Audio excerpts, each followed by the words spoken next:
was the last night of 1999, and New York City was buzzing with anticipation for the arrival of the new millennium. Fireworks were being prepared along the skyline, parties were in full swing, and the streets were crowded with revelers eager to bid farewell to the 20th century.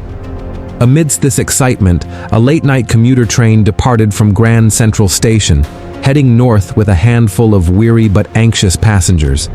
Among them was Ethan Graves, a young investment banker returning from an exhausting workday, Margaret Ellis, an elderly historian carrying rare manuscripts for a university lecture, Daniel Reed, a disheveled musician lugging his guitar, and Sophia Lane, a high-profile socialite returning from a charity gala. Each carried their secrets, none suspecting that by the time the train reached its first stop, a murder would shake them all. As the train rumbled through the tunnels, the lights flickered. A sudden, ear-piercing scream echoed from the rear carriage. Passengers rushed toward the sound to find Mr. Harold Whitman, a well-known tech entrepreneur, slumped over in his seat, blood staining his expensive suit. Panic spread like wildfire.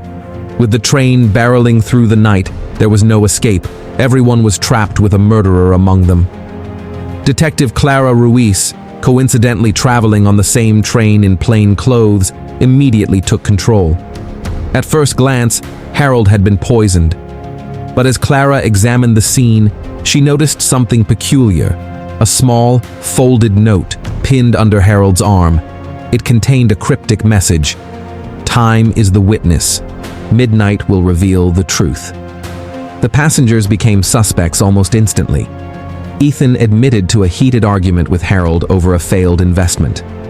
Margaret confessed that Harold had previously tried to acquire her rare manuscripts under dubious circumstances. Daniel's band had been dropped by Harold's tech company for not promoting a sponsored software program.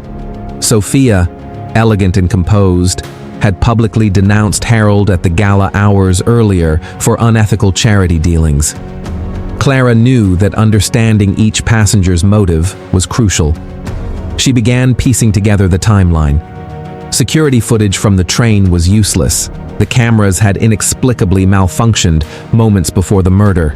The only clues were Harold's cryptic note, a small vial found in his bag, and footprints leading to the train's utility closet. Hours passed, tension rising as midnight approached. Clara realized the note was not a threat, but a riddle. Harold had been working on a confidential project exposing corporate fraud, and someone had killed him to keep the secret safe.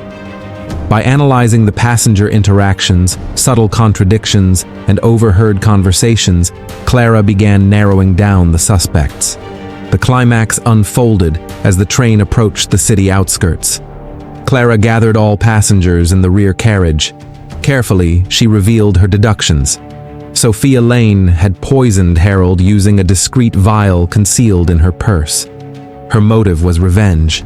Harold's shady dealings had nearly bankrupted her foundation, and she could not forgive his manipulation. The cryptic note had been left by Harold as a final taunt, knowing someone would discover it before the new year. With the confession secured and Sophia taken into custody, the train finally arrived at its last station. Outside, the city celebrated the dawn of the millennium, unaware of the chilling drama that had unfolded in the darkness beneath their streets. The passengers disembarked, forever changed, knowing that on this final night of 1999, beauty, ambition, and vengeance collided in a deadly game aboard the midnight train.